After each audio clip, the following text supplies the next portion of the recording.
Begini ya, ini kan abahnya Kiai Mas Buhin juga namanya Fakih, gurunya juga Kiai Abdul Fakih. Saya berharap anak-anak Inkafa ini nekuni utamanya itu fikih. Fikih itu penting sekali. Kata Sayyid Ali yang Sohibu Simtud Durar itu, wabihi kiwamus syariah, yang bisa mengawal syariat itu hanya fikih.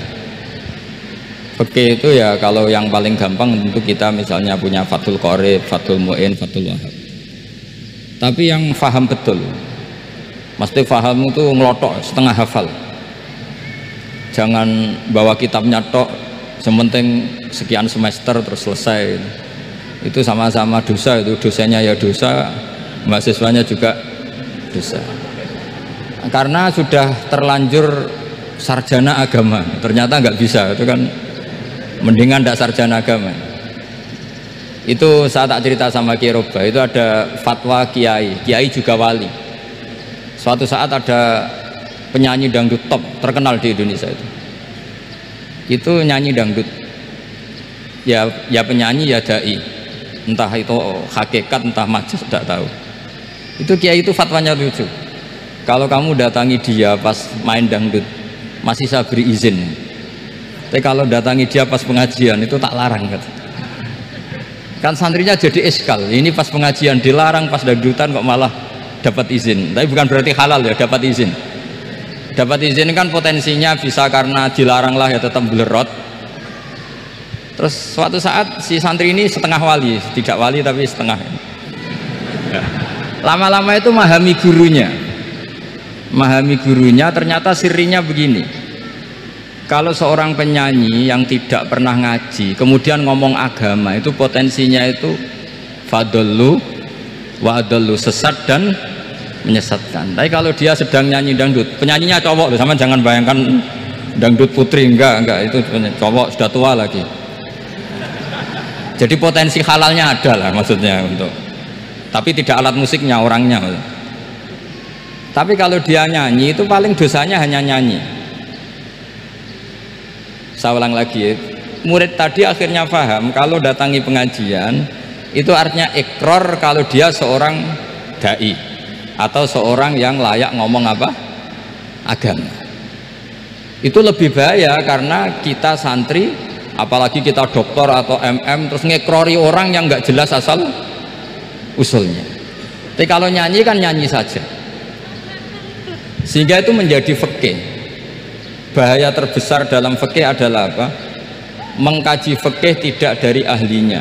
Ya saya ulang lagi ya, mengkaji fikih tidak dari apa? Ahlinya. Nah kenapa demikian? Begini, saya beri contoh. Ilmu fikih itu tentu pertama dari Rasulullah SAW, kemudian bersanad sampai kita, atau kita sampai Rasulullah. Itu ngalami sekian ijtihad yang tidak mudah. Saya beri sekian contoh. Dulu Imam Syafi'i itu sukanya sama guru yang miskin ya, karena rata-rata santri juga miskin, jadi mesti ngidolakan guru yang miskin, karena sesama miskinnya harus berkoalisi. Tapi akhirnya gurunya Imam Syafi'i itu miskin sekali, namanya Muslim bin Khalid Az-Zanji itu miskin, Sufyan As-Sauri miskin, Sufyan bin Uyainah miskin. Setelah ngaji di Medina itu Imam Malik itu kaya, pas itu Imam Malik sudah kaya. Setiap ketemu Imam Syafi'i dikasih uang. Sampai ketika Imam Malik itu bilang, kamu sudah alim, ilmu saya sudah habis, kamu ngaji sama yang lain. Sama siapa? Kata Imam Malik, orang yang sealim saya sudah meninggal, namanya Abu Hanifah, tapi dia punya murid namanya Muhammad bin Hasan Asy-Syaibani, kamu ke sana. Terus Imam Malik datang ke Baki. Dulu Baki itu pasar rental ya Grab lah kira-kira sekarang itu. Mengumumkan siapa kafilah yang mau ke Irak. Kita ya Imam Malik, dibayari sama Imam Malik, ini yang antar ke Irak, ke Muhammad bin Hasan Asy-Syaibani. Imam Malik mulai ngeper, guru saya yang miskin tidak pernah nyangoni, guru-guru saya yang kaya sering nyangoni. Mulai memasalahkan kiai miskin gitu, kira-kira seperti itu, mulai masalah gitu. Setelah datang ke Irak di Muhammad bin Hasan Asy-Syaibani itu si Muhammad bin Hasan Asy-Syaibani itu kalau ngitung uang itu di meja tamu.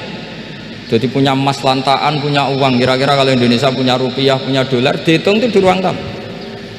Kata Imam Syafi'i, saya dengan Imam Malik saja nggak srek, ini lebih kedonyan lagi kiai. Ngitung uang itu di ruang tamu.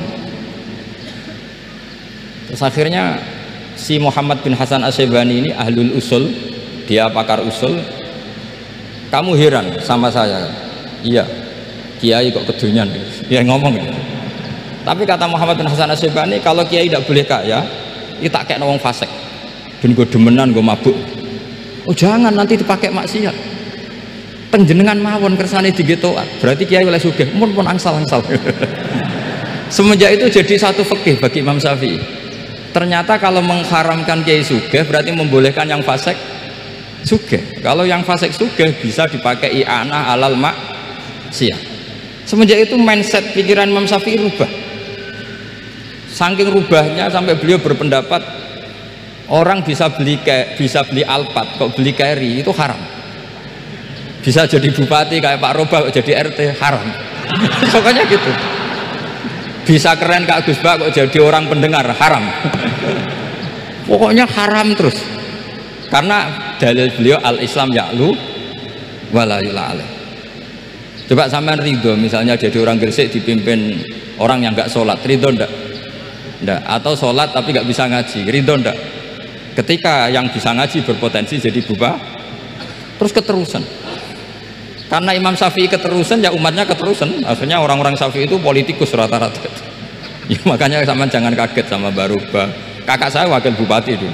Putranya Mbah Mun ada yang wakil apa? Gubernur. Dulu Gus Wahid ya menteri agama. Itu asal usul dari perubahan fikih, mindset, cara berpikir Imam siapa? Syafi'i. Jadi dulu itu fikih ditemukan itu jelimet, ada perdebatan. Itu tidak hanya pada level ulama. Pada level Nabi pun ada perdebatan. Jadi jangan kira Nabi itu tidak debat, ya debat. Nabi itu asal seangkatan itu mesti debat, termasuk debat dengan malaikat. Jadi kalau perlu ya debat sama apa? Karena malaikat itu kan lugu itu gak iso mikir. Karena kalau malaikat iso mikir bisa jadi rektor. Nanti kasihan Pak Salam itu. Malaikat gak boleh jadi rektor. Malaikat Israel itu nggak tahu etika. Jadi beliau ketika mau membunuh, mencabut nyawanya Ibrahim, datang, ya Ibrahim, saya ini disuruh nyabut nyawa kamu. Kata Ibrahim, wah kamu itu pasti salah. Kamu tahu saya siapa? Saya ini Khalilur Rahman, kekasih Allah. Masa kekasih membunuh yang dikasih? Ini nggak bener, logika itu nggak bener. Pasti kamu salah. Karena Israel itu tidak bisa debat. Ketika ditanya, hal ra'aita khalilan yumitu khalilah, masa kekasih membunuh yang dikasih? Saya ini Khalilur Rahman. Masa Allah mencintai saya kemudian membunuh saya? Itu logika agak bener. Tidak, keliru, kamu itu keliru. Israel akhirnya terbang lagi. Ya Allah, katanya logika saya ini salah. Karena masa kekasih membunuh yang dikasih? Karena Israel nggak pernah sekolah, nggak pernah sekolah. Nggak bisa dia jawab. Akhirnya diajarin Allah. Dah kamu bilang gini ke Ibrahim, hal ra'aita khalilan yakrahu ayyalqa khalilah, masa kekasih tidak siap ketemu yang dikasih? Dibalik logikanya. Akhirnya datang lagi ke Israel, kata Allah begini, masa jenengan kekasihnya tidak siap ketemu yang kau kasih? Oh ya oke, mati gak apa-apa. Jadi ilmu itu ngalamin perdebatan. Jadi saya datang murni karena Kiai Mas Buhin, bukan karena MC. Itu dosa besar kalau saya datang karena MC. Karena saya punya kewajiban yang lebih besar. Jadi yang bisa mengalahkan adalah a'dzama minhu, yang super besar kira-kira gitu. Karena jelas ada riwayat inna min abaril birri silatar rajuli ahla wuddi abi. Ya, inna min abaril birri silatar rajul ahla wuddi abi. Di antara kebaikan yang sangat baik adalah seseorang menyambung teman bapaknya. Padahal sampean kan nggak mungkin teman bapak saya. Teman saya aja nggak mungkin, nggak level apalagi bapak saya kan. Jadi malah mohal itu. Jadi ilmu itu harus mengalami satu gesekan, karena logika itu bisa dibalik. Nah karena ilmu itu mengalami satu gesekan, satu logika yang bisa kayak iya kayak enggak, sehingga jargon di dunia ijtihad itu begini, ra'yuna shawabun yahtamilul khata' wa ra'yuka khata'un yahtamilus shawab. Pendapat saya benar tapi mungkin salah, tapi pendapat kamu taruhannya salah dulu tapi ya mungkin benar. Jadi mustahid, kalau kata mustahid itu lucu ngomongnya itu, ra'yuna shawabun yahtamilul khata', pendapat saya tarifnya benar dulu tapi ya mungkin salah. Kalau pendapat kamu salah tapi ya mungkin benar, atau mungkin bisa salah, ya tidak tahu, pokoknya mungkin benar. Nah, kenapa demikian? Begini, di luar masalah tauhid, seorang lagi di luar masalah tauhid, itu tentu ada masalah-masalah yang sifatnya ijtihadiyah. Ya, saya ulang lagi, yang sifatnya apa? Ijtihadiyah. Dan ijtihadiyah ini nggak pernah selesai, karena muqtadul hal, konteks kesejarahan maupun konteks kesempatan itu tidak sama. Dulu kiai-kiai itu ngaramkan dasi, ngaramkan celana, karena yang celananan, yang dasinan itu penjajah, sehingga mantasabbaha biqaumin fahuwa minhum. Tapi lama-lama kiai-kiai itu ya pakai dasi, pakai celana, ya karena dianggap sudah tidak mantasabbaha biqaumin fahuwa minhum. Ini ngalami pergeseran, semua ijtihad itu ngalami pergeseran. Lalu pertanyaannya begini, lalu ijtihad apa Gus yang permanen? Yang permanen ya ijtihad dengan alatul ijtihad, dengan alat-alat apa? Ijtihad. Saya beri contoh misalnya begini, Nabi Musa itu yang ngalami ijtihad. Kata beliau karena kangen Allah, itu ingin melihat Allah karena kangen. Rabbi arini anzur ilai, qala lan tarani walakin anzur ilal jabal. Ya sudah, namanya orang kangen ya ingin melihat, ya sudah gitu aja. Sehingga ahli ilmu kalam itu berdebat. Kalau kata ahli sunnah, karena Nabi Musa minta ingin melihat Allah, berarti melihat Allah itu jaiz, mungkin.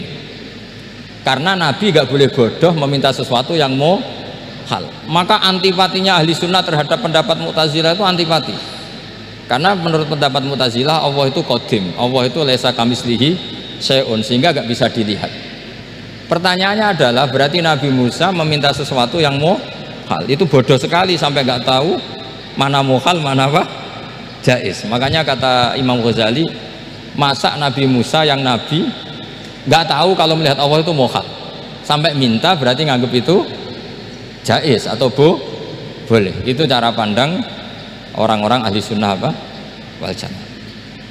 Tapi tetap saja sebagian ulama itu ya balelo, yang kayak Mu'tazilah itu ya balelo, cara berpikir pokoknya itu karena kangen, bukan karena mungkin atau tidak mungkin.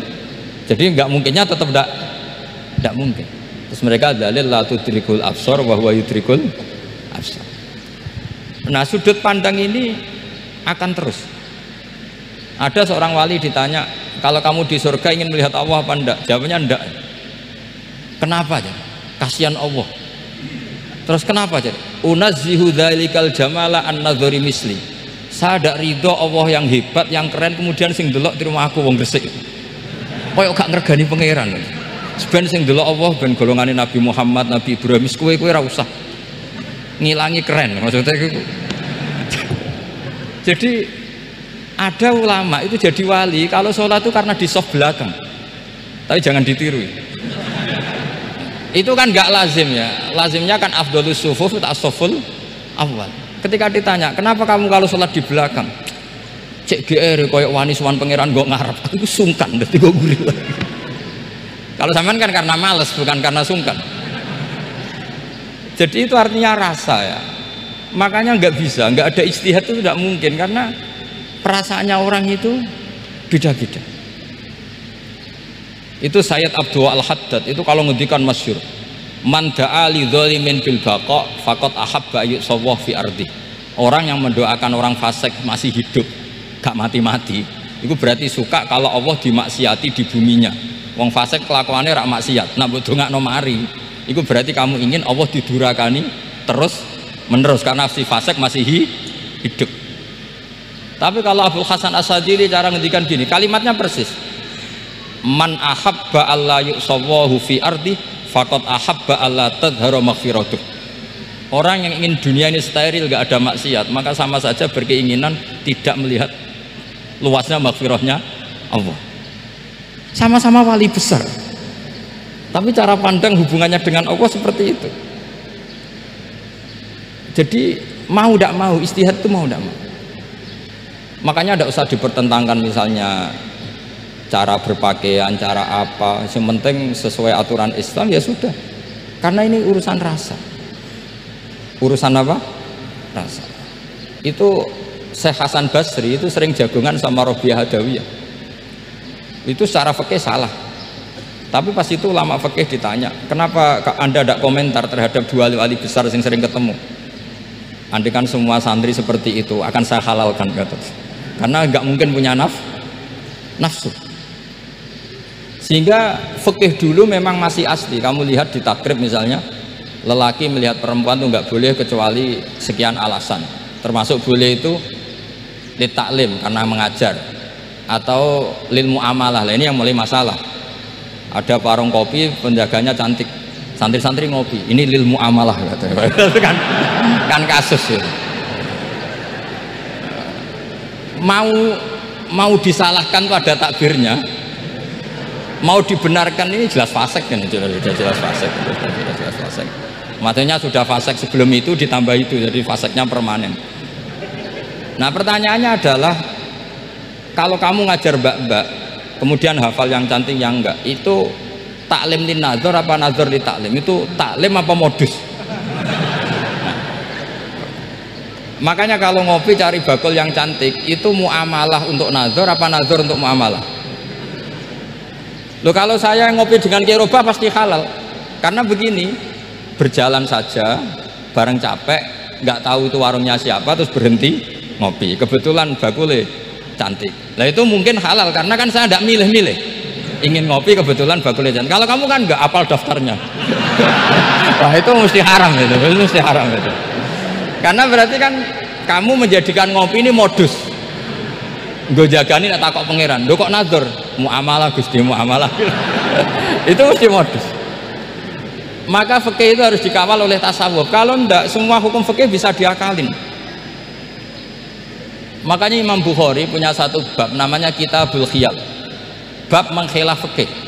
Beliau itu antinya sama Abu Hanifah itu luar biasa. Nggak ada ulama dibenci Imam Bukhari kayak Abu Hanifah. Masyhur itu. Untungnya beliau nggak menangi Abu Hanifah. Kalau menangi geger terus ya. Bisa bahsul masail terus ya. Itu Abu Hanifah itu ulama yang suka khilah. Khilah itu ngerekayasa hukum. Misalnya begini, saya ini puasa agak lemes, ujian agak lemes, apalagi kiai serapati di duit, santri beling-beling lemes ya. Apa mangan ini kan, wah poso-poso kok mangan kan gak keren. Supaya saya bisa makan dan halal, saya bisa ngajak kiai robai ya jalan-jalan nyari yang jarak 2 marhalah, ya sudah, terus bisa makan. Kalau ditanya Allah kok makan, musafir. Jadi bolehkah insya'us safar menciptakan pergi demi untuk supaya boleh iftar? Boleh enggak cara jenengan? Coba kok enggak boleh, alasannya apa? Kan pergi, perginya juga enggak maksiat. Itu khilaf. Tapi Sayyid Muhammad, Abuya Sayyid Muhammad bin Alawi, Sayyid Muhammad itu membela Abu Hanifah. Artinya membela jangan semua khilaf itu diharamkan. Karena itu cara, saya ulang lagi, karena itu cara untuk mengawal bahwa hukum Allah itu luas. Karena kalau nggak ada khilaf itu ya kita kesulitan. Misalnya begini, ini penjelasannya, makanya kita harus sering mendengar. Saya itu dulu masih sangat fikih itu protes, kenapa ada poluan polisi wanita. Itu kan pekerjaan cowok ya, pekerjaan pria.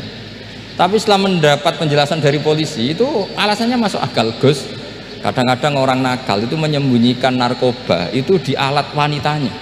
Itu kalau semua lelaki polisi kayak jenengan itu kan masalah itu. Sehingga memang harus ada polisi wanita, karena sebagian pengedar narkoba itu perempuan dan menyembunyikannya di tempat itu. Kalau semua polisi cowok kan gak kebayang. Sehingga kita akhirnya mendengar membolehkan polisi itu wanita. Ada wilayah yang harus wanita. Begitu juga ada pertanyaan, kenapa sih dokter kandungan itu cowok? Saya punya banyak santri yang muhibin saya itu dokter kandungan. Tak tanya, kamu itu kok cowok kok jadi dokter kandungan? Kan pekerjaannya seperti itu. Dia jawabnya lucu. Dari 10 yang tes jadi dokter kandungan, itu yang cewek itu lulus 2, yang cowok lulus semua. Karena ketika cewek dites melihat ketuban pecah darah itu langsung pingsan. Sehingga yang secara psikologi dablek itu kan memang lelaki. Jadi roh wongnya sewakit santai. Kadang nggak lahir-lahir dinteni nang jopo rokokane santai. Itu kalau cewek yang jadi dokter kandungan itu nunggu jam 11, jam 4 sudah pingsan. Nah ini cerita, bukan berarti saya menghalalkan, enggak. Kita harus mendengar, saya ulang lagi, kita harus apa? Dan itu setelah mendengar itu nanti jadi disiplin ilmu, yaitu namanya fikih. Saya berkali-kali cerita di mana-mana cerita, fikih itu harus dievaluasi karena ini masalah furu'iyah. Saya berkali-kali cerita di mana-mana cerita. Hukum berteman orang fasik gimana? Pasti orang jawab haram karena takut ketularan orang fasik. Tapi kalau dibalik, hukumnya bina orang fasik gimana? Ya baik, umatnya Nabi bisa bina kalau berteman. Kamu bisa bina orang fasik tanpa berteman? Gak bisa. Jadi kalau dibalik, hukum berteman orang fasik gimana? Haram. Hukumnya bina orang fasik baik, bisa bina kalau berteman. Berarti berteman orang fasik ya terus nanti pada level lapangan sih gampang. Kalau yang soleh membina yang fasik dan yang fasik ketularan yang soleh, maka ternyata baik. Kalau yang soleh ketularan fasik ya berarti ternyata buruk. Tapi kan hukum masa nunggu kenyataan, kan jadi nggak hukum. Di mana-mana hukum itu kan ada asumsi, karena ini masalah ijtihad.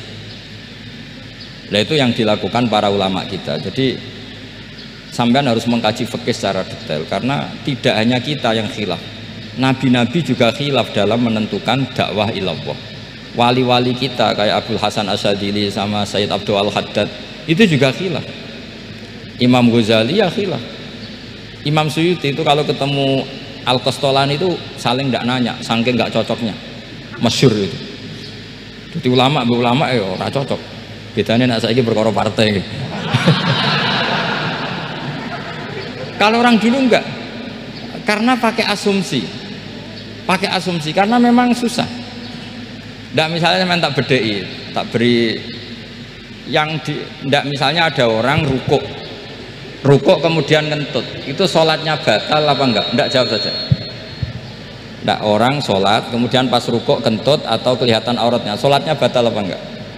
Batal. Lah itu keliru nih sampean, itu salah dosennya mesti itu. Pertanyaannya gini, yang dikatakan sholat itu kan aqwalun wa af'alun muftatahatun bitakbir muftatamatun bitaslim. Lalu ketika sampai rukuk apa sudah namanya sholat jika kamu katakan batal? Namanya sholat aja belum kok sudah kamu katakan batal itu.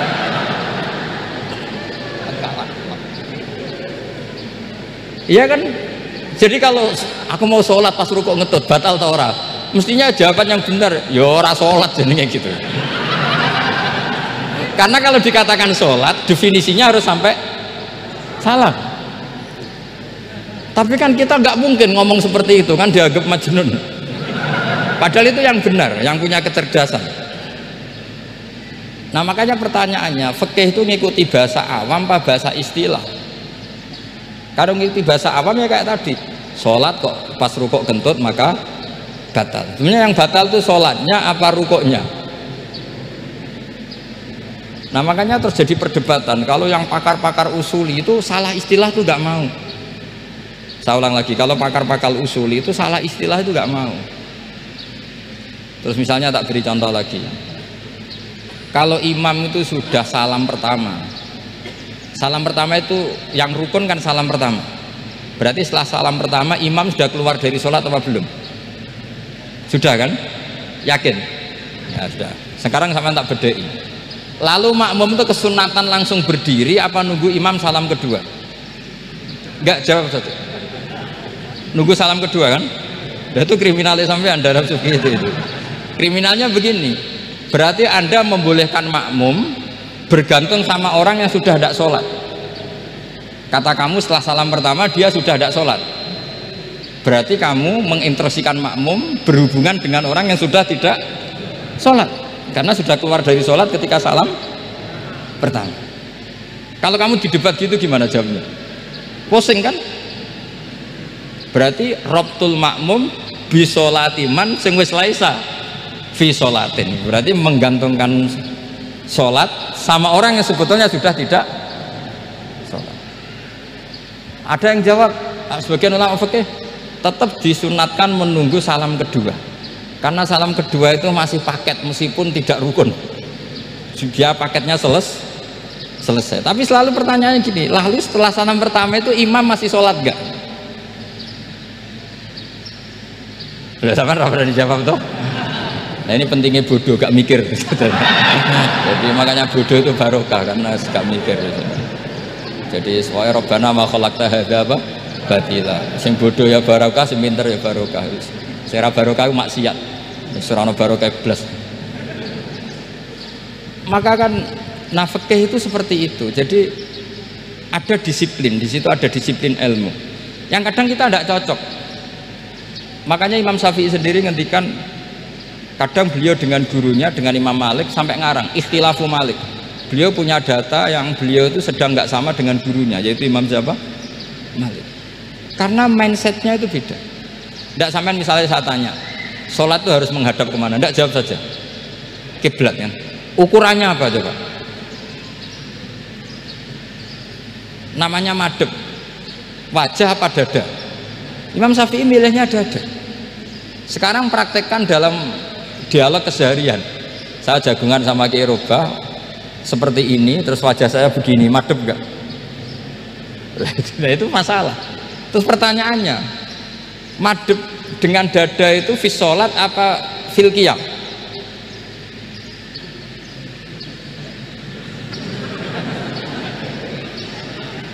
Loh enggak, kalau fi sholat pas sujud dada kamu madhep mana coba? Kamu enggak pernah mikir kan? Ya madhep pakai dada itu kan kalau berdiri, kalau rukuk sama sujud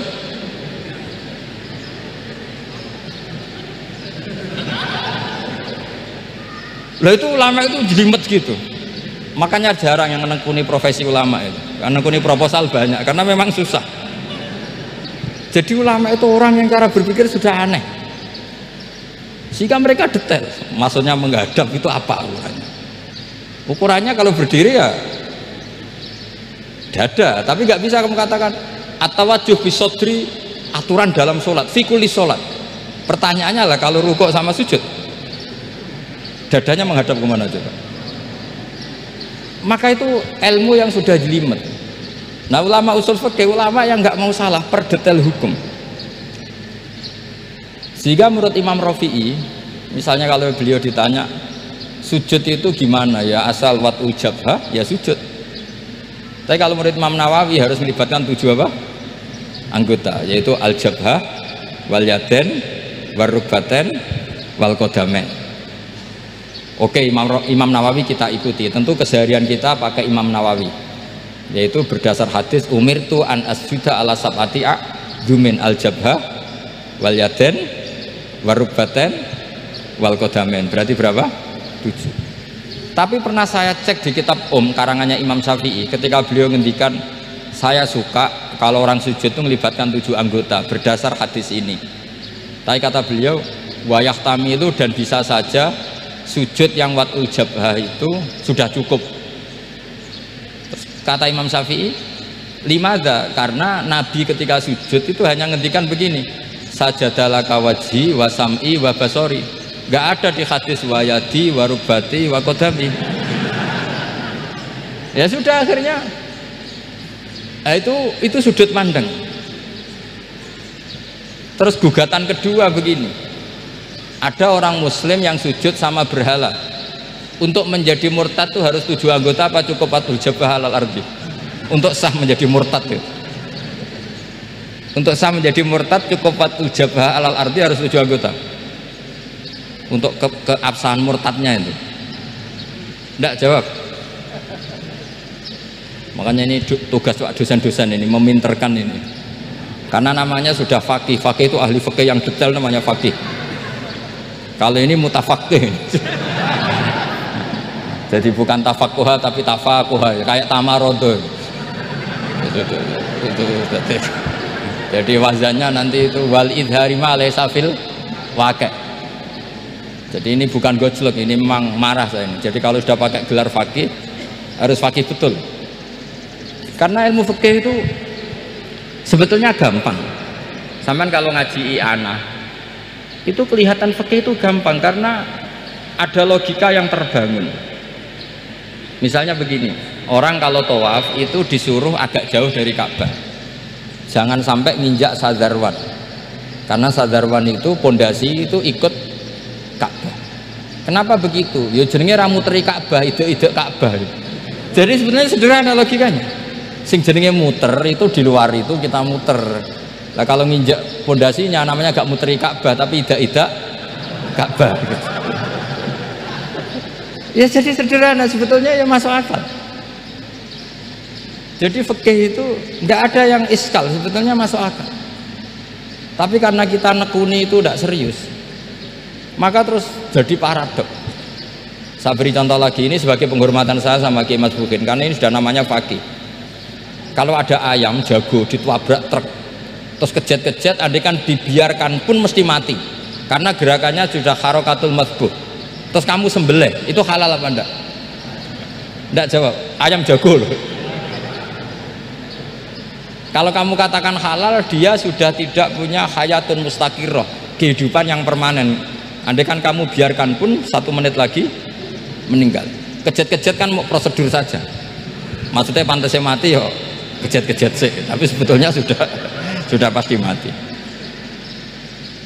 Maka ini ada 2 ulama, kalau kata Imam Malik tetap namanya halal karena ruhnya masih di situ, sehingga ketika kita nyembelih ya nyembelih hewan yang hidup. Yang namanya nyembelih itu pokoknya mematikan yang punya ruh, sementara saat itu rohnya masih di situ, meskipun 1 menit lagi pasti mati. Tapi kalau mazhab Syafi'i enggak, ini sudah harokatul madbuh, tidak punya hayatun mustaqir. Sehingga dalam perdebatan ulama fikih itu lucu, kadang ya gampang mangkel no.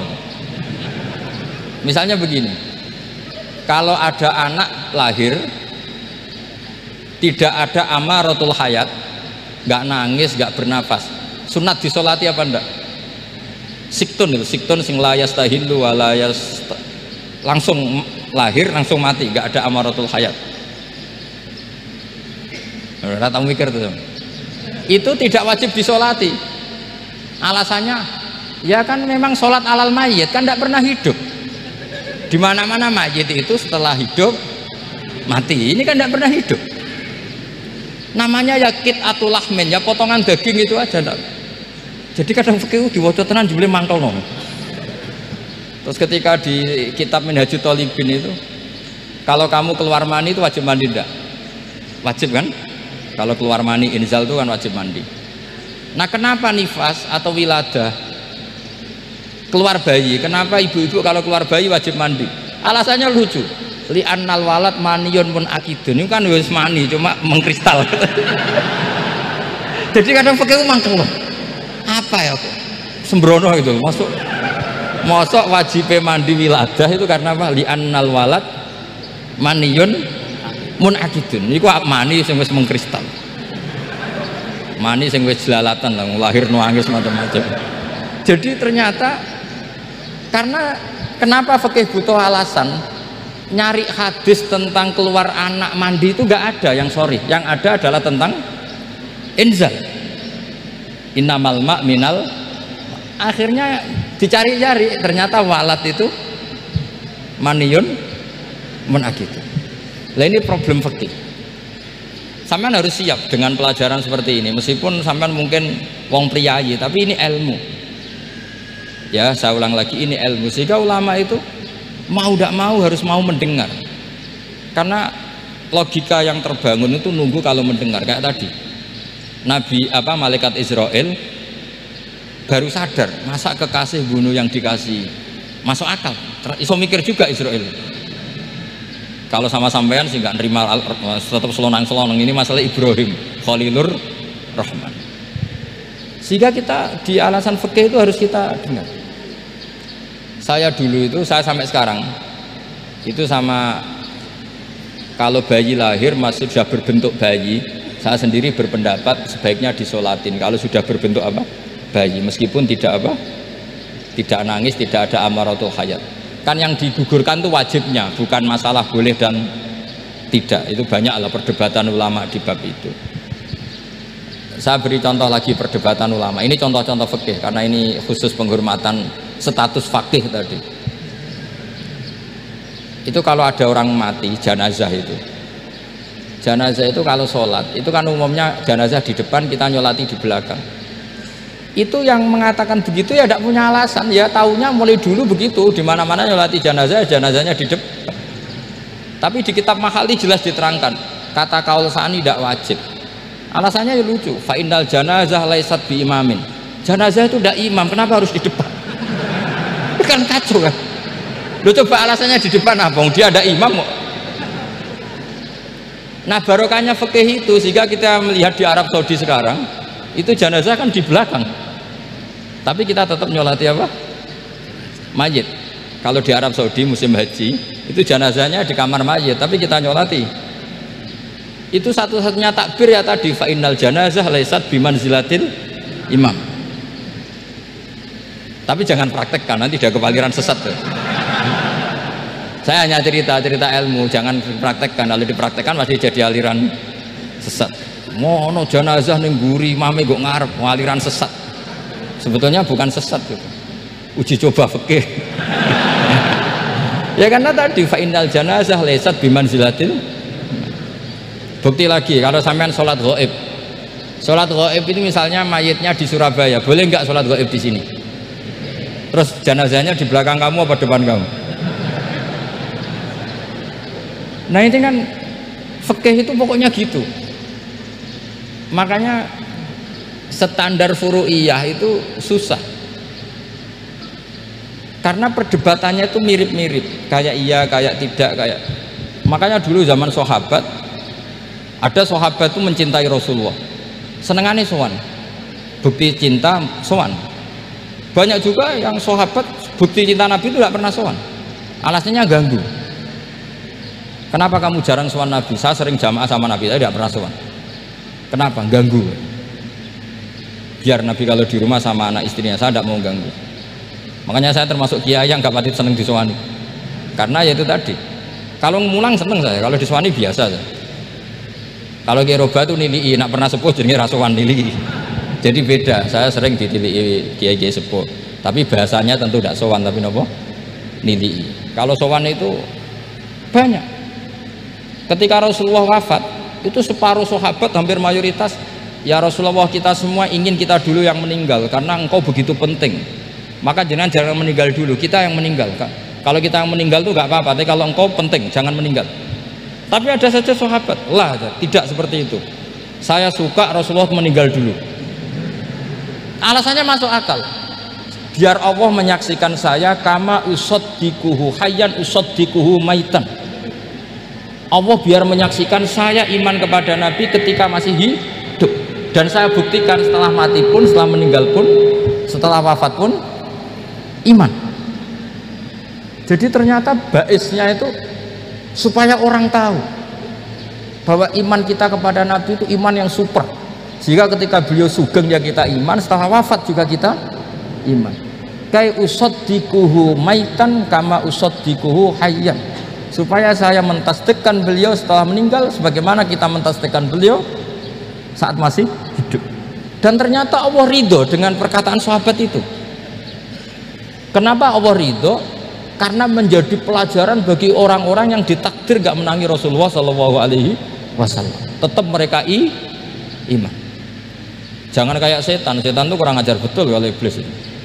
Masyhur itu, iblis itu nangis-nangis neng Nabi Musa.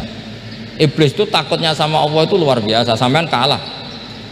Iblis itu setiap ketemu malaikat karena dia ngerti alam gaib, mesti apa itu? Kama sali syaitani idh qala lil insani kfur falamma kafara qala inni bari'um minka inni akhafu wa Rabbal alamin. Jadi setan iblis itu paling sering bilang inni akhafuha Rabbal alamin, karena iblis itu tahu surga, tahu neraka, tahu kekuasaannya Allah. Jadi takutnya sama Allah luar biasa. Makanya setiap dia mengajarkan kekafiran, setelah orang itu kafir gimana? Inni bari'um minka inni akhafuha Rabbal alamin. Saking takutnya sama Allah, suatu saat iblis ini datangi Nabi Musa. Karena tahu Nabi Musa itu kalimullah, orang yang bisa komunikasi langsung dengan Allah. Ya Musa ya kalim Allah, saya ini makhluk, saya takutnya sama Allah luar biasa. Tolong rayukan Allah supaya nerima tobat saya. Karena dirayu terus, lama-lama Nabi Musa bilang, oke, tak rayukan Allah sama Allah. Karena Musa kekasihnya, ya Allah, iblis punya ingin tobat, tolong dikasih hak tobat. Kata Allah, oke, dia bisa tobat asal mau sujud di makamnya Nabi Adam. Karena kesalahannya dia gak mau sujud sama Nabi Adam. Semenang Nabi Musa karena ada cara untuk iblis menjadi tobat. Dikasih tahu sama Nabi Musa, alhamdulillah kamu diterima tobatnya. Syaratnya apa? Sujud ke kuburannya Nabi Adam. Wah, iblis atau aslinya terus asjuduhu maitan wa qad la asjuduhu hayyan. Oh, zaman urip aku ora gelem, pomene wis mati. Oh, dasar setan itu. Zaman urip aku ora gelem, wis mati kok kon sujud. Kumat maksudnya terus, ya sudah, terus sampai sekarang akhirnya. Kalau sekarang sudah tidak mungkin lagi karena nggak ada Nabi Musa sudah. Jadi ijtihadnya sahabat melihat wafatnya Rasulullah itu beda-beda, dan ternyata semuanya diridhoni Allah. Karena ternyata yang suka Nabi wafat dulu adalah ingin supaya umat Islam tetap mencintai beliau, iman sama beliau, tasdik sama beliau, sebagaimana tasdik zaman Sugeng. Makanya kita harus mencintai guru-guru kita. Uhibbuhu maitan kama uhibbuhu hayyan. Saya sampai sekarang itu ya merasa Mbah Mun itu tidak meninggal. Saya masih merasa kalau bapak saya tidak meninggal, karena kita mencintai beliau-beliau ketika hidup dan ketika wafat itu sama. Karena beliau-beliau sama kita juga seperti itu. Rasulullah itu ketika mendekati wafat, ya bahasa halusnya intaqala ila rafiqil a'la. Itu Nabi kalau ngedikan tuh rileks sekali. Hayati khairun lakum wa wafati khairun lakum. Cung aku nak uripku ya apik, engko nak aku wis kapundhut ya apik. Fa amma hayati fali asunna lakum as-sunan. Sebagian riwayat fa innakum tuhadditsuna anni wa uhadditsu ankum. Kalau saya masih hidup, saya bisa mengajarkan kamu sunnah, mengajarkan kamu tradisi-tradisi yang benar. Dan ketika aku mati, ketika aku sudah wafat, maka saya jejer Allah, kata Nabi. Saya berdampingan dengan Allah, maksudnya dekat Allah. Tentu bila kaifin walan hisor. Terus sudah fa inna amalakum, amal-amal kamu diperlihatkan ke saya. Berhubung saya sudah dekat Allah, kalau amal kamu baik, saya muji Allah. Kalau amal kamu buruk, saya langsung mintakan ampun kepada Allah. Jadi Nabi rileks sekali. Artinya saya hidup bagus karena bisa ngajarkan kamu as-sunan wa syara'i. Kalau saya wafat karena saya dekat Allah, kalau kamu baik saya muji Allah, kalau kamu buruk saya mintakan ampun kepada Allah. Guru-guru kita juga seperti itu. Justru setelah wafat beliau-beliau punya kesempatan dekat sama Allah, dekat sama al-malail a'la, sehingga mendoakan apa? Kita. Nah, terus kata Sayyid Muhammad, wala taqulu lima yuqtalu fi sabilillahi amwat. Kamu jangan pernah berkeyakinan atau berpendapat atau berkomentar kalau orang-orang yang mati fi sabilillah adalah berstatus apa? Mati, amwat. Kalah. Terus kata Sayyid Muhammad, hadza li amati syuhada. Ketentuan ini bagi umumnya syuhada. Artinya gini, umumnya syuhada saja tidak berstatus amwat, apalagi hadza Rasulullah sayyidul syuhada, sayyidul anbiya, sayyidul mursalin, tentu tidak pernah berstatus amwat. Ya, saya ulang lagi ya, jadi zaman cara berpikir amatu syuhada, syuhada yang umum saja berstatus hidup, tidak boleh distatuskan amwat. Apalagi Rasulullah itu sayyidus syuhada, sayyidul anbiya, maka status beliau pasti hayyun la yamut, pasti beliau itu hidup tidak. Dan karena beliau itu asfaq, sangat sayang kepada kita, sebagaimana zaman beliau hidup itu sayang kepada kita sampai nangis-nangis minta hak syafaat, maka setelah meninggalkan pun beliau pasti sayang kita dan pasti berusaha supaya kita diampuni oleh Allah Subhanahu wa ta'ala. Sehingga ada sahabat yang tadi berpendapat kalau saya nggak masalah Nabi wafat dulu supaya Allah menyaksikan saya usaddiquhu maitan kama usaddiquhu hayyan. Jadi ini cerita ya, cerita sudut-sudut pandang. Jadi saya mohon kalau mengkaji fikih itu harus detail, minimal takrib itu setengah hafal supaya konstruksi ilmu itu utuh.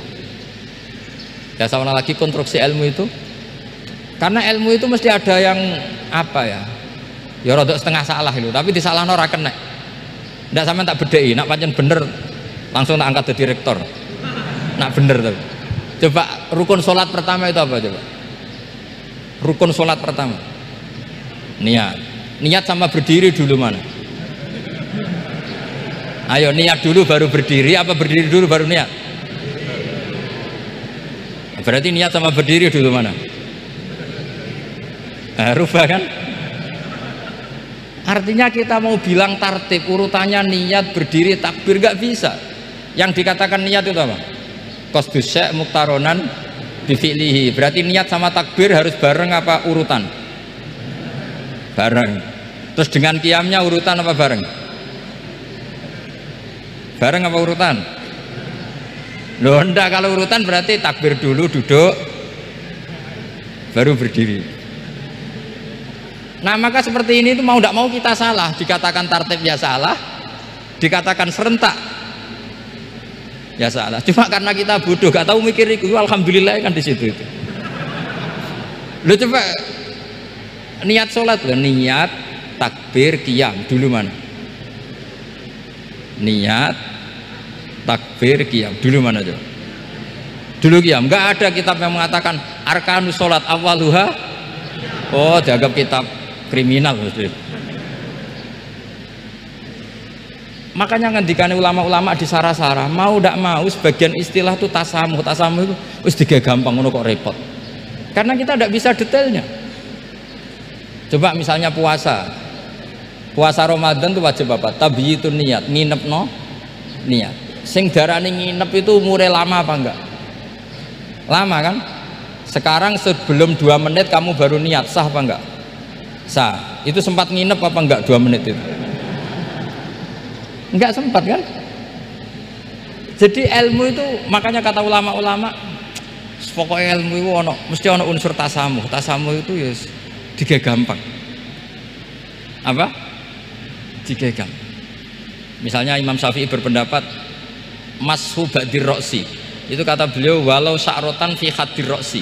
Meskipun satu rambut asal masih di wilayah kepala, tapi kalau rambut itu dikeliwir dibasuh di sini nggak sah karena sudah keluar dari batas apa? Kepala. Imam Syafi'i cara berpikir kan ya ngene iki jenenge basuh sirah. Tapi cara Abu Hanifah enggak. Ya enggak, yang namanya megang kepala itu ya minimal 1/4 lah. Masa gitu dikatakan megah? Lalu ulama usul fikih itu berdebat. Sesuatu itu sesuai masodaknya. Masodak itu yasduku alaihi kadza, yaitu ini tadi saya cerita ke Ibu Khen tentang ngaji Jamul Jawame. Ini ilmu yang di Jamul Jawame. Sesuatu itu ukurannya mayasduku alaihi kadza apa dengan takrif definisi. Misalnya gini, sholat itu batal dengan makan. Kalau kamu sholat makan batal nggak? Nggak, jawab saja. Batal. Itu satu upo apa satu piring? Nggak, jawab saja. Satu upo sudah batal. Sekarang bab makan di ngurmat tamu. Cung tamuku keimangan. Iku sak upo apa sak piring? Lah ini kan tidak fair, di bab tamu makan satu piring tapi di bab sholat satu upo. Maka pertanyaannya, lalu penamaan sesuatu itu berdasar masodak mayasduku alaihi ismu kadza atau berdasar uruf?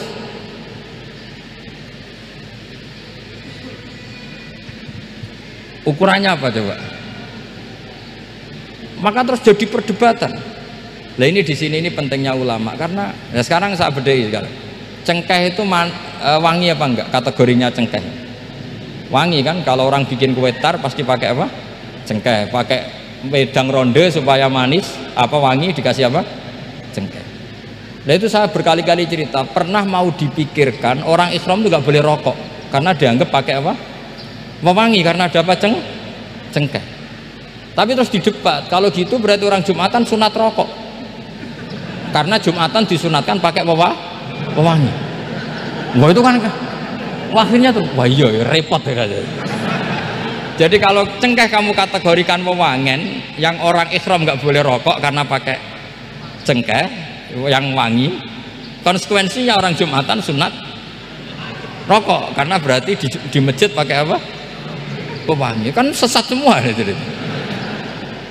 Jadi itu ilmu. Makanya selain fikih mateng itu ada ilmu yang namanya usul fikih. Usul fikih itu yang neliti itu. Mayas duku alaihi kada. Jadi yus ngono iku darani ngono.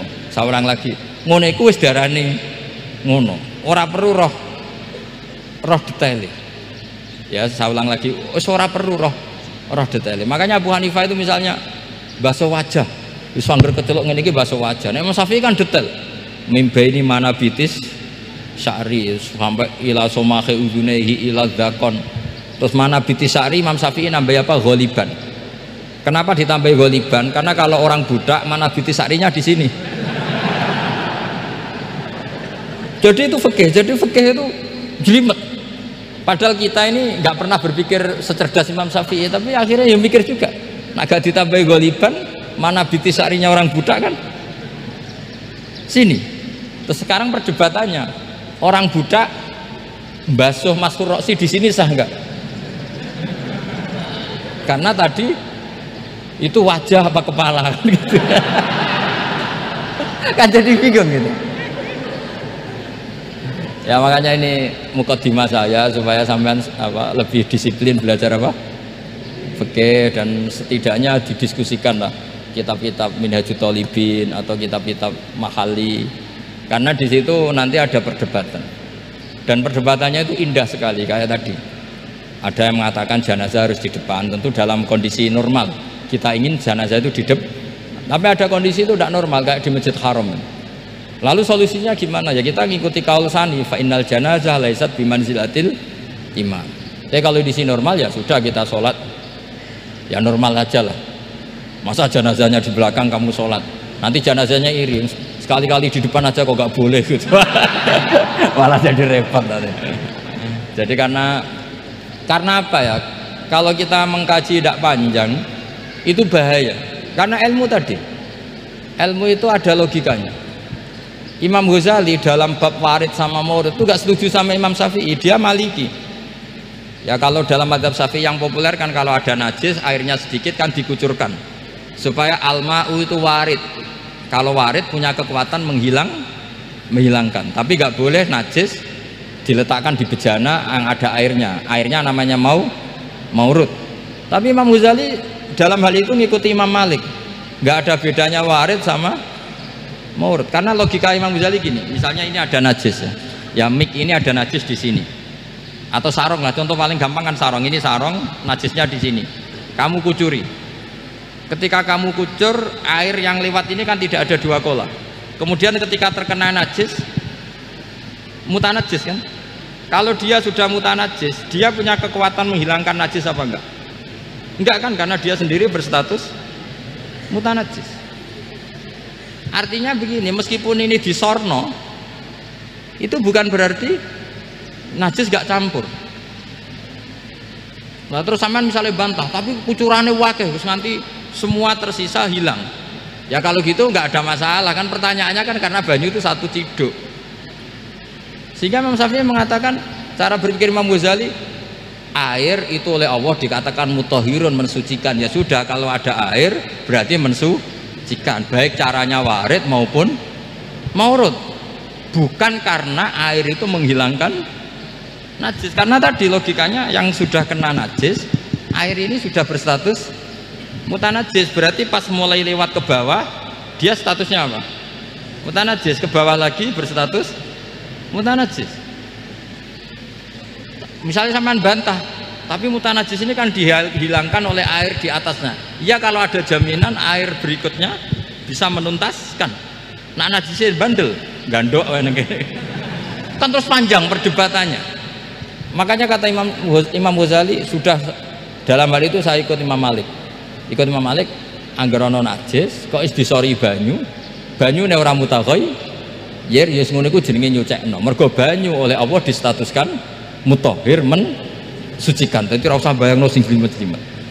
Nah itu namanya masodak. Wis keceluk basuh ambek banyu. Berarti wis keceluk mensucikan. Itu juga satu kefiah dalam usul fikih. Ya sudah seperti itu. Ya kayak sampean kangen anak lah. Kangen anak itu ketemu wis cukup ta ora? Cara sampean wis cukup. Tapi cara anake sampean ketemu tok ra nyangoni. Nah. Lalu ukurannya itu ukuran anak apa ukuran orang tua? Enggak ukuran anak apa ukuran orang tua? Definisi ketemu lalu. Ukuran orang tua apa ukuran anak? Sama khilafnya ulama. Ini terakhir, contoh terakhir dari saya. Fasyamu salasati ayyamin fil haji wa sab'atin idza raja'tum. Ada pelanggaran haji yang bayarnya itu puasa 3 hari di musim haji dan 7 hari ketika pulang. Imam Syafi'i berpendapat 7 hari yang idza raja'tum ketika pulang itu orang itu setelah di rumah. Di mana-mana pulang itu setelah di rumah. Tapi menurut Abu Hanifah enggak. Asal sudah balik kanan dari Mekah, dia di perjalanan puasa sudah sah. Karena bagi penduduk Mekah kalau kamu sudah balik kanan namanya pulang. Seperti ini saya nanti setelah acara saya pulang. Pasti Kiai Roba kalau ditanya Gus Bak kemana sudah pulang. Tapi tanyakan istri saya. Jadi orang sini kalau saya sudah pamit, sampean bilang saya pulang enggak? Gus Bak kemana sudah pulang. Tapi tanyakan istri saya. Belum pulang. Lalu ukurannya ini jenengan apa istri saya? Mau nggak mau harus, karena Allah hanya ngendian wasab'atin idza raja'tum, dan 7 hari ketika kamu sudah pulang. Ukurannya siapa coba? Ukurannya penduduk Mekah apa keluarganya? Kalau ukurannya penduduk Mekah, asal orang haji sudah cabut ya disebut pulang. Tapi kalau ukurannya keluarga asal belum sampai rumah belum disebut pulang. Itu yang seperti kita dulu ketika era Wesel. Zaman Ki Mas Bukin, Ki Roba mondok, saya kan era Wesel. Angger wong tua bar ngeposno, anakku wis tak kirimi kan gitu. Wong wis diposno. Tapi masih 3 hari.